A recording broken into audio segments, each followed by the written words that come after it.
You already do this. When you hold your breath underwater, you care about breathing. When you hear your name in a crowded room, you care about attention. When someone insults your kid, you care about defending. You already have this gear, the care like hell gear. You just ration it out, like it's gold dust instead of rocket fuel. The skill here isn't learning to care. It's redirecting that voltage from survival level stuff into the kind of obsession that builds legacies.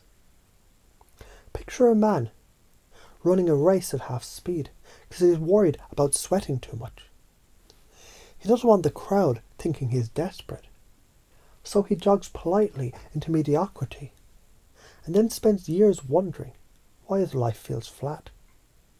That's 99% of people, and they clap for you if you join them, because your half speed makes their half speed look normal. But you're not here to keep their comfort intact. You're here to torch the track until your own shadow can't keep up.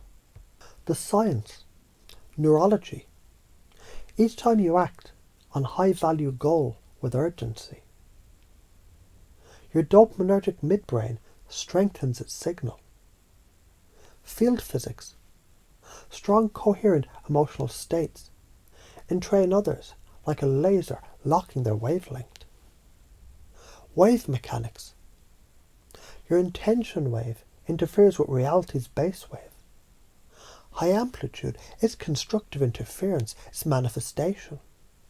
Low amplitude is destructive interference, self-sabotage.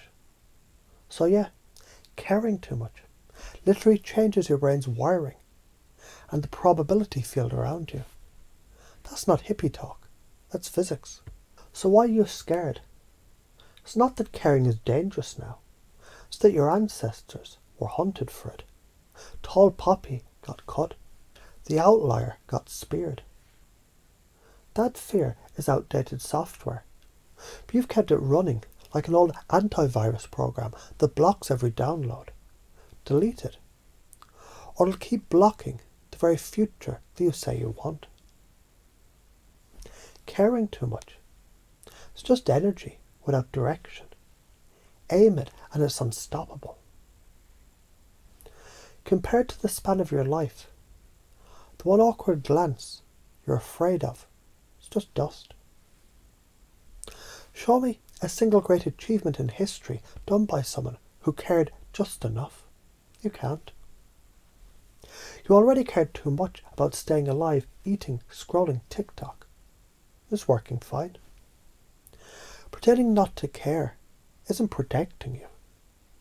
It's strangling the very part of you that could win. Refuse to care deeply, and life mirrors your apathy. No momentum, no dopamine spikes, no field coherence.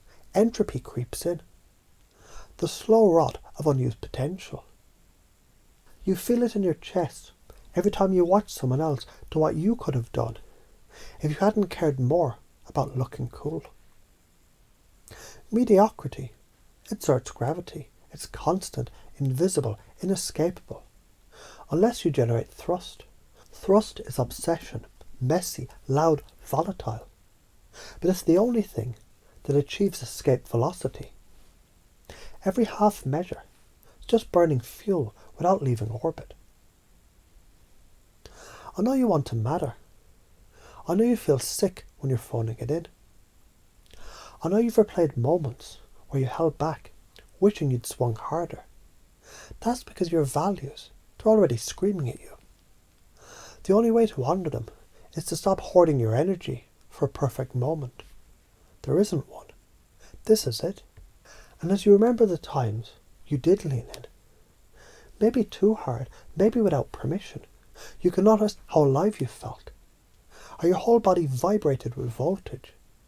And you can start to imagine what happens when you double that current and triple it, and aim it so directly that even the air feels like it's bending around your movement. Because when you care like that, everything changes. Play full volume for the next decade and watch. People align to your signal without you chasing them. Opportunities phase lock like iron filings to a magnet. You walk into rooms and the field changes. Or keep caring just enough. Watch 10 beige years pass so quietly. You can't tell one from another. Listen, life's scoreboard doesn't give you points for cool detachment. Nobody carves "he looked like he didn't care" into a gravestone. So quit rationing your life like it's going to run out. Run until your lungs burn, because one day they'll stop. And the only tragedy worse than death is dying without ever having lived lit up.